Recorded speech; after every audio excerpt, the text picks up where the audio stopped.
Bugun men siz bilan juda muhim masalani, ya'ni pensiyalar, indeksatsiya islohotlar va nafaqaxo'rlarning puliga bevosita ta'sir qiladigan o'zgarishlar haqida gaplashaman.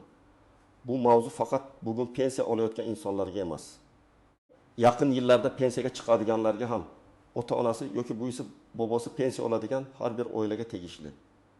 Chunki pensiya miqdoridagi har qanday o'zgarish oilaviy byudjetga, dori-darmon xarajatiga, kommunal to'lovlarga va kundalik yashashga darhol ta'sir qiladi. Shuning uchun men bu masalani oddiy tilda tushuntiraman. Avval qanday edi, hozir nimalar o'zgarishi mumkin? Kimlar tayyor turishi kerak? Kimlar ortiqcha xavotir olmasligi kerak? Qaysi hujjatlar kerak bo'ladi? Va qaysi xatolar pensiya pulingiz kamayib qolishiga yoki to'lov kechikishiga sabab bo'lishi mumkin? Hozirning o'zida kanalga obuna bo'ling va like bosing. Chunki bunday ma'lumotni vaqtida bilgan odam o'z haqqini himoya qila oladi.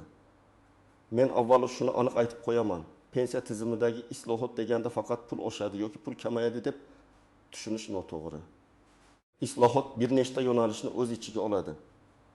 Birinchisi, pensiya miqdorini indeksatsiya qilish, ya'ni narx navoning oshishi, inflyatsiya, yashash xarajatlari ko'tarilishi hisobga olinib, pensiyalarni qayta ko'rib chiqish. Ikkinchisi, pensiya tayinlash tartibini aniqlashtirish, ya'ni kimning ish staji qancha, kimning maoshi qanday hisoblanadi, kimning hujjati to'liq, kimniki yetishmaydi. Uchinchisi, to'lovlar tizimini raqamlashtirish. Ya'ni bank kartasi, elektron ariza, yagona reyestr va ma'lumotlar bazasi orqali tekshirish. Avval ko'p hollarda nafaqaxo'r yoki pensiyaga chiqayotgan odam bir nechta idoraga qatnardi. Ish joyidan ma'lumotnoma olardi, arxivga borardi. Tuman pensiya bo'limiga hujjat topshirardi. Ba'zan eski mehnat daftarchasidagi yozuv tushunarsiz bo'lsa, yana qayta tasdiqlatishga majbur bo'lardi. Kimningdir ish joyi yopilib ketgan, kimningdir korxonasi nomi o'zgargan, kimningdir 1990 yillardagi maoshi bo'yicha hujjati topilmagan. Natijada odam aslida ko'proq pensiya olishga haqli bo'lsa ham, hujjat yetishmagani uchun kamroq pensiya bilan qolib ketgan holatlar ko'p uchragan. Hozir esa asosiy o'zgarish shundaki, davlat pensiya masalasida ma'lumotlarni ko'proq elektron bazalar orqali tekshirishga o'tmoqda. Bu yaxshi tomoni bilan ham ehtiyot bo'lish kerak bo'lgan tomoni bilan ham muhim, yaxshi tomoni. Agar ma'lumotlaringiz bazada to'g'ri turgan bo'lsa, ortiqcha yugur kamayadi. Ehtiyot bo'lish kerak bo'lgan tomoni, agar bazada xato bo'lsa, masalan, ish staji to'liq ko'rinmasa, familiyangiz eski hujjatlarda boshqacha yozilgan bo'lsa yoki tug'ilgan sanada farq bo'lsa, bu pensiya hisobiga ta'sir qilishi mumkin. Endi indeksatsiya masalasini alohida tushuntiraman. Ko'pchilik pensiya indeksatsiya qilinadi degan gapni eshitsa, ertadan boshlab hammaning pensiyasi bir xil miqdorda oshadi deb o'ylaydi. Aslida indeksatsiya turlicha bo'lishi mumkin. Ba'zan pensiyalar foiz hisobida oshiriladi. Masalan, agar pensiya 1000 so'm bo'lsa va 10% indeksatsiya qilinsa, yangi miqdor 1000 so'm bo'ladi. Agar pensiya 2000 so'm bo'lsa, 10% oshganda 2200 so'm bo'ladi. Ya'ni foiz bir xil. Lekin puldagi farq har xil. Ba'zan esa eng kam pensiya, bazaviy hisoblash miqdori yoki ma'lum ijtimoiy to'lovlar alohida ko'tariladi. Bunda hammaning pensiyasi bir xil foizda oshmasligi mumkin. Masalan, eng kam pensiya oladigan odamga ko'proq yordam beriladi. Yuqoriroq pensiya oladigan odam esa kamroq o'sishini sezadi. Bu yondashuvning sababi shundaki, kam daromadli nafaqaxo'rlar narxlar oshishini eng og'ir sezadi. Dori narxi, un, yog', go'sht, kommunal to'lov, transport xarajati kam pensiya oladigan odam uchun juda katta yuk bo'ladi. Oddiy misol keltiraman. Bir pensioner 900 so'm oladi. Uning oyiga dori-darmonga 2000 so'm. Kommunal to'lovlarga 1000 so'm, oziq-ovqat to'lovlariga 1000 so'm. Oziq-ovqatga kamida 2000 so'm ketadi. Bu odamning qo'lida deyarli pul qolmaydi. Agar indeksatsiya natijasida uning pensiyasi 1000 so'mga oshsa, bu unga bir oylik dori yoki oziq-ovqatning bir qismini yo'q qismini yopishga yordam beradi. Boshqa pensioner 2500 so'm pensiya oladi. Uning xarajatlari ham bor, lekin u birinchi odamga qaraganda biroz barqarorroq holatda. Shuning uchun ayrim islohotlarda past pensiyalarni himoya qilishga alohida urg'u beriladi. Men birinchi navbatda pensiyaga yaqinlashayotgan fuqarolarga murojaat qilaman. Agar sizning yoshingiz pensiya yoshiga yaqin bo'lsa, hozirdan hujjatlarni tekshirishni boshlang. Pensiyaga chiqishimga hali 6 oy bor, keyin ko'raman deyish katta xato. Chunki eski ish joyidan ma'lumotnoma olish, arxivdan hujjat topish, mehnat daftarchasidagi yozuvlarni tasdiqlash bir kunda bitmaydi. Masalan, odam 25 yil ishlagan, lekin mehnat daftarchasida 7 yillik davr bo'yicha korxona muhrixira tushgan. Pensiya hisoblayotgan mutaxassis bu davrni tasdiqlashni so'rashi mumkin. Agar korxona hozir mavjud bo'lmasa, arxivga murojaat qilishga to'g'ri keladi. Arxiv javobi ba'zan 10 kun, ba'zan 30 kun, ba'zan undan ham ko'proq cho'zilishi mumkin. Agar hujjat vaqtida topilmasa, pensiyasi vaqtincha kamroq hisoblanishi yoki tayinlash jarayoni kechikishi ehtimoli bor. Ikkinchi guruh ishlagan yillari turli joylarga bo'lingan odamlar. Masalan, bir fuqaro 5 yil kolxozda, 8 yil zavodda, 6 yil xususiy firmada, 4 yil chet elda ishlagan bo'lishi mumkin. Bunday holatda har bir davr alohida tekshiriladi. Ayniqsa, chet elda ishlagan davr. Yakka tartibdagi tadbirkorlik davri, norasmiy ishlagan yillar, fermer xo'jaligidagi mavsumiy ishlar bo'yicha savollar chiqishi mumkin. Men doim aytaman, qog'ozda va bazada tasdiqlanmagan ish staji odamning xotirasida bor bo'lsa ham pensiya hisobida ko'rinmasligi mumkin. Uchinchi guruh nogironlik pensiyasi, bo'g'uvchisini yo'qotganlik pensiyasi yoki ijtimoiy nafaqa oladigan fuqarolar. Bu toifadagi to'lovlar ham islohotlardan ta'sirlanishi mumkin. Bu yerda faqat yosh bo'yicha pensiya emas, balki tibbiy xulosa, oilaviy tarkib, voyaga yetmagan farzandlar, o'qiyotgan farzandlar, qarovga muhtoj shaxslar bo'yicha hujjatlar ham ahamiyatli. Agar hujjatlardan bir muddati o'tgan bo'lsa yoki yangilanmagan bo'lsa, to'lovda uzilish bo'lishi mumkin. Endi kimlar ortiqcha vahimaga tushmasligi kerakligini ham aytaman. Agar siz allaqachon pensiya olayotgan bo'lsangiz, bank kartangiz faol bo'lsa, shaxsiy ma'lumotlaringiz to'g'ri bo'lsa, pasport yoki ID kartangiz yangilangan bo'lsa, pensiyangiz muntazam tushayotgan bo'lsa, demak sizda hozircha keskin xavotirga asos yo'q. Indeksatsiya bo'lsa, odatda bunday o'zgarishlar avtomatik tarzda qo'llanadi. Ya'ni har bir pensioner alohida ariza yozib, menga ham oshiring deb borishi shart bo'lmaydi. Lekin men umuman tekshirmang demayman. Hech bo'lmasa yiliga bir marta pensiya miqdoringizni, bank tushumlaringizni, shaxsiy ma'lumotlaringizni tekshirib qo'ying. Chunki ba'zan odam o'ziga tegishli qo'shimcha to'lovdan bexabar yuradi. Masalan, ayrim toifadagi fuqarolarga ustama, kompensatsiya yoki qo'shimcha imtiyoz bo'lishi mumkin. Lekin hujjat topshirilmagan bo'lsa, bu pul avtomatik chiqmasligi ehtimoli bor. Yana bir misol. Bir ayol 3 farzand tarbiyalagan. Uzoq yillar ishlagan, lekin ayrim davrlar bo'yicha ish staji to'liq kiritilmagan. U yillar davomida pensiyasini shunday olib yurgan. Keyin hujjatlarni qayta tekshirtirganda arxivdan maosh bo'yicha qo'shimcha ma'lumot topilgan va pensiyasi qayta hisoblangan. Bu har doim katta farq beradi deb aytmayman. Lekin oyiga 40 ming yoki 1,7 ming so'm qo'shimcha chiqsa ham, nafaqaxo'r uchun bu pulning qadri katta. Pensiya tizimidagi har qanday o'zgarish 3 ta asosiy narsaga ta'sir qiladi. Pensiya tayinlash sharti, pensiya miqdori va to'lov tartibi. Men bularni oddiy til bilan tushuntiraman.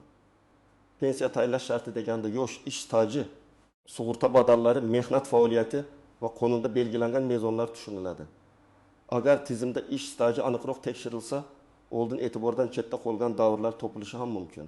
Aksincha, tasdiqlanmagan davrlar bo'yicha savol ham tug'ilishi mumkin. Shuning uchun har bir inson o'z ish tarixini o'zi bilish va hujjatlariga befarq bo'lmasligi kerak.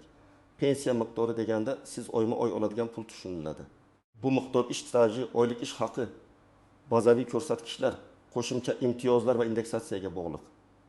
Oddiy qilib aytganda, kim uzoqroq ishlagan, rasmiy maosh olgan, hujjatlari to'liq bo'lgan bo'lsa, pensiya hisobida uning imkoniyati ko'proq bo'ladi.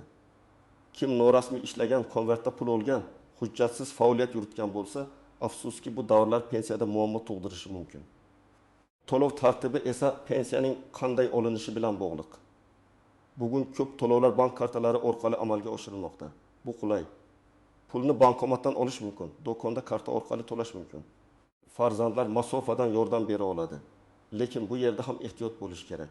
Karta muddati tugagan bo'lsa, telefon raqam o'zgargan bo'lsa, bankdagi ma'lumotlar eski bo'lsa, pul tushumida kechikish yoki foydalanishda qiyinchilik bo'lishi mumkin. Birinchi misol. Toshkent viloyatida yashovchi erkak 6 yoshga yaqinlashdi. U 1970-yillarda zavodda ishlagan, keyin xususiy korxonada ishlagan. Oxirgi yillarda esa mavsumiy ish qilgan. U pensiyaga chiqishdan 2 oy oldin hujjat yig'ishni boshladi. Eski zavod bo'yicha arxiv hujjati topildi, lekin xususiy korxona bo'yicha ma'lumot to'liq emas edi. Natijada pensiya tayinlash cho'zildi.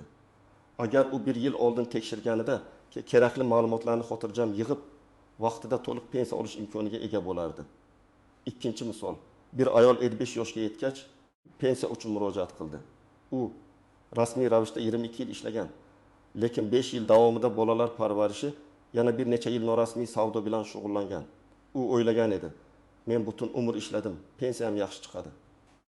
Lekin pensiya tizimi faqat tasdiqlangan davrlarni ko'radi. Norasmiy mehnat agar qonuniy hujjatlar bilan tasdiqlanmasa, hisobga olinmasligi mumkin. Bu misoldan xulosa, yoshlar ham bugundan rasmiy ish, rasmiy oylik, rasmiy badal masalasiga jiddiy qarash kerak. Uchinchi misol. Bir pensioner 1.020.000 so'm pensiya oladi. Indeksatsiya natijasida pensiya 10% ga oshsa, uning pensiyasi taxminan 23.4 so'm bo'ladi. Bu 1.4 so'm qo'shimcha degani. Lekin shu davrda oziq-ovqat va dori narxlari ham oshgan bo'lsa, real foyda unchalik katta sezilmasligi mumkin. Shuning uchun indeksatsiyaning maqsadi boyitish emas, pensiyaning xarid qobiliyatini imkon qadar saqlab qolishdir. 4-misol. Bir kishi pensiyasini kartada oladi, lekin kartaning muddati tugaganini bilmaydi. Pul hisobga tushgan, lekin u bankomatdan ola olmaydi. U pensiya bo'limiga boradi, u yerdan bankka yuboriladi, bankda esa yangi karta chiqarish kerakligi aytiladi. Bunday muammo juda oddiy ko'rinadi, lekin keksa odam uchun bu bir necha kunlik azob, yo'l xarajati va kutish degani. Shuning uchun karta muddati, SMS xabarnoma, telefon, raqam va bank ma'lumotlarini oldindan tekshirish kerak. Endi eng muhim nozik jihatlarga o'tamiz. Birinchi nozik jihat. Hamma o'zgarish ham hamma pensionerga bir xil ta'sir qilmaydi. Yosh bo'yicha pensiya oluvchi, nogironlik pensiyasi oluvchi, boquvchisini yo'qotganlik pensiyasi oluvchi. Ijtimoiy nafaqa oluvchi va ishlayotgan pensionerlarning holati farq qiladi. Shuning uchun qo'shnining pensiyasi oshdi, meniki nega boshqacha bo'ldi deb darhol xulosa chiqarmaslik kerak. Har bir odamning hisob kitobi alohida. Ikkinchi nozik jihat, ishlayotgan pensionerlar. Ayrim hollarda ishlayotgan pensionerlarning pensiyasi, daromadi, soliq va sug'urta masalalari alohida ko'rib chiqilishi mumkin. Agar pensioner rasmiy ishlayotgan bo'lsa, uning ma'lumotlari bazada aks etadi. Bu ba'zan qayta hisoblash uchun foydali bo'lishi mumkin. Ba'zan esa to'lov tartibida qo'shimcha tekshiruvlarga sabab bo'ladi. Men ishlayotgan pensionerlarga maslahat beraman. Ish beruvchidan rasmiy maosh, mehnat shartnomasi va to'lovlar bo'yicha ma'lumotlarni tartibli saqlang. Uchinchi nozik jihat, familiya, ism va tug'ilgan sana xatolari. Bu juda ko'p uchraydi. Masalan, eski mehnat daftarchasida ism Abdug'ani deb yozilgan, pasportda esa Abdug'ani deb ketgan. Yoki nikohdan keyin ayol familiyasini o'zgartirgan, lekin eski diplom, mehnat daftarchasi va arxiv hujjatlarida boshqa familiya qolgan. Bunday farqlar pensiya hujjatlarini tekshirishda savol tug'diradi. Buni hal qilish uchun nikoh guvohnomasi, familiya o'zgargani haqidagi hujjat yoki sud orqali tasdiqlash kerak bo'lishi mumkin. 4-nozik jihat.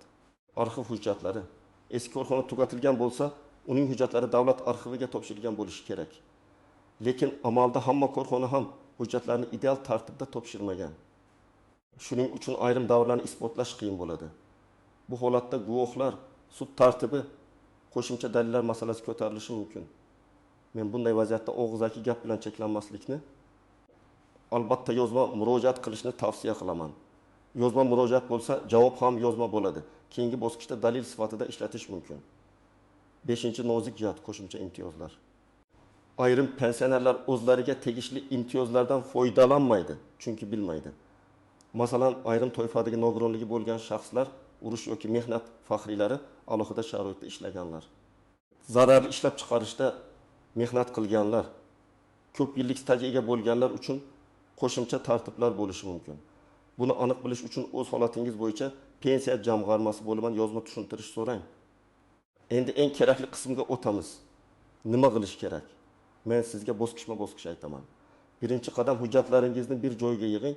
Pasport yoki ID karta, mehnat daftarchasi, diplom, harbiy bilet, nikoh yoki ajrim guvohnomasi, farzandlar tug'ilganlik guvohnomasi, ish haqi bo'yicha ma'lumotnomalar, arxiv javoblari, nogironlik bo'yicha tibbiy xulosa, bank kartasi ma'lumotlari. Hamma hujjatning nusxasini alohida papkada saqlang. Asl hujjatni hech qachon begona odamga berib yubormang. Ikkinchi qadam, ish stajingizni tekshiring. Qaysi yillarda qayerda ishlagansiz, har bir davrni yozib chiqing. Masalan, 1965-1912 yillar zavod, 1912-1930 yillar maktab, 1930-2005 yillar xususiy korxona, 2005-2015 yillar tadbirkorlik, har bir davr bo'yicha hujjat bormi yoki yo'qmi, alohida belgilang.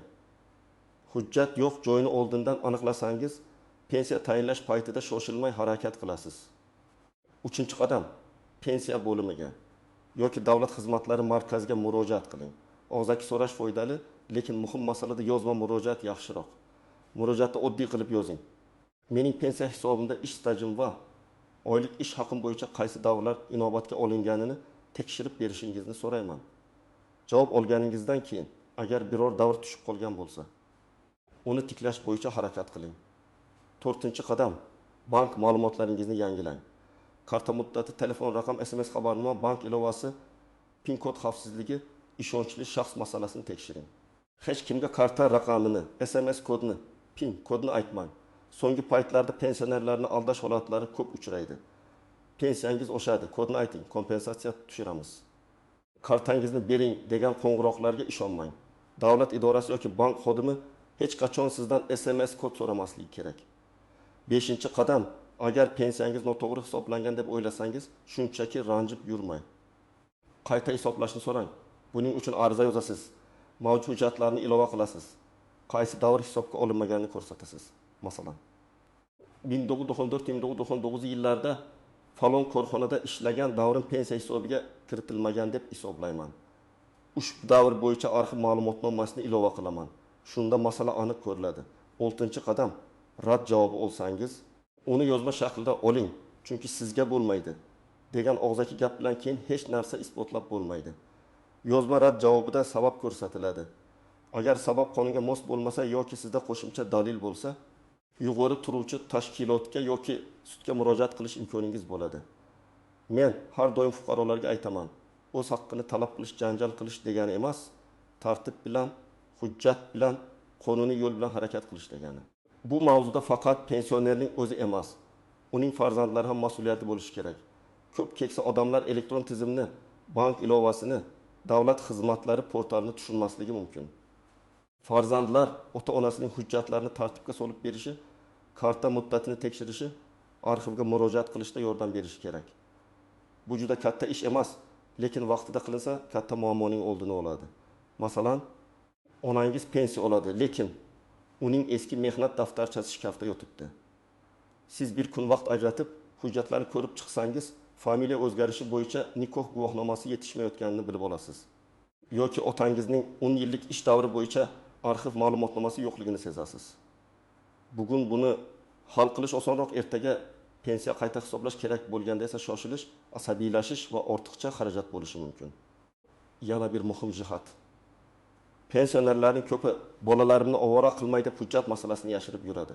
Men buni to'g'ri deb hisoblamayman. Pensiya o'ylaning daromadi. Uning to'g'ri hisoblanishi hammaning manfaatiga xizmat qiladi. Farzandlar ham ota-onasidan xabar olib, pensiya tushyaptimi, miqdor o'zgardimi, bankda muammo yo'qmi deb so'rab turish kerak. Ko'pchilikning asosiy savoli shunday. Indeksatsiya bo'lsa ham hayot qimmatlashib ketmaydimi? Bu juda to'g'ri savol. Pensiya oshishi bir tomondan daromadni ko'paytiradi, lekin narxlar ham oshsa, real foyda kamayishi mumkin. Shuning uchun men pensionerlarga byudjetni oldindan rejalashtirishni maslahat beraman. Dori-darmon, kommunal to'lov, oziq-ovqat, qarz, transport va favqulodda xarajatlarni alohida yozib boring. Agar pensiyangiz oshsa, hammasini darhol sarflab yubormang. Iloji bo'lsa, kamida 5-10 foizini zaxira qilib qo'ying. Masalan, pensiyangiz 1 ming so'mga oshsa, 30 ming yoki 5 ming so'mni alohida olib qo'yish ham foydali. Chunki kutilmagan dori, tibbiy ko'rik, yo'l xarajati yoki uy ta'miri chiqib qolishi mumkin. Katta pul emas, lekin tibbiy yondashuv keksa odam uchun xavfsizlik beradi. Bundan tashqari, kommunal imtiyozlar, mahalla orqali yordam, ijtimoiy yordam dasturlari, dori bo'yicha imtiyozlar bor yo'qligini tekshirib turing. Ba'zan odam pensiyani oshirishni kutadi, lekin boshqa tomondan olish mumkin bo'lgan yordamdan bexabar qoladi. Har bir mahallada ijtimoiy xodimlar, hokimlik tizimi, tibbiyot muassasalari va davlat xizmatlari orqali ma'lumot olish mumkin. Men amaliyotda ko'p uchraydigan xatolarni sanab o'taman. Birinchi xato pensiya masalasini oxirgi o'yga qoldirish. Ikkinchi xato mehnat daftarchasidagi xatolarni e'tiborsiz qoldirish. Uchinchi xato bank kartasi va telefon raqamini yangilamaslik. To'rtinchi xato og'zaki va'dalarga ishonib, yozma javob olmaslik. Beshinchi xato firibgarlarga ishonib, karta ma'lumotlarini berish. Oltinchi xato qo'shnining holatini o'z holati bilan bir xil deb o'ylash. Har bir odamning pensiya hisob kitobi alohida. Ikki kishi bir mahallada yashashi, bir yoshda bo'lishi, hatto bir korxonada ishlagan bo'lishi mumkin, lekin pensiyasi har xil chiqadi. Chunki ish staji, maosh davrlari, lavozim, hujjatlarning to'liqligi, imtiyozlar va qo'shimcha holatlar farq qiladi. Shuning uchun falonchi shuncha oldi, men ham shuncha olishim kerak degan emas. To'g'ri yo'l o'z hujjatingizni tekshiring. O'z hisobingizni so'rang, o'z dalilingizni tayyorlang. Bugungi mavzudan asosiy xulosa shuki, pensiya islohoti va indeksatsiya har bir oilaga ta'sir qiladigan masala. Kimdir uchun bu pensiya oshishi, kimdir uchun hujjatlarni tekshirish, kimdir uchun bank to'lovlarini tartibga solish, kimdir uchun esa eski ish stajini tiklash degani. Eng muhimi befarq bo'lmasi kerak. Pensiya bu sovg'a emas, bu insonning yillar davomida qilgan mehnati evaziga shakllangan haqqidir. Men sizga aniq tavsiya beraman. Bugunoq hujjatlaringizni ko'rib chiqing, ish stajingizni yozib chiqing, bank kartangizni tekshiring. Kerak bo'lsa pensiya bo'limi yoki davlat xizmatlari markaziga murojaat qiling. Agar ota-onangiz pensiya olsa, ularga yordam bering.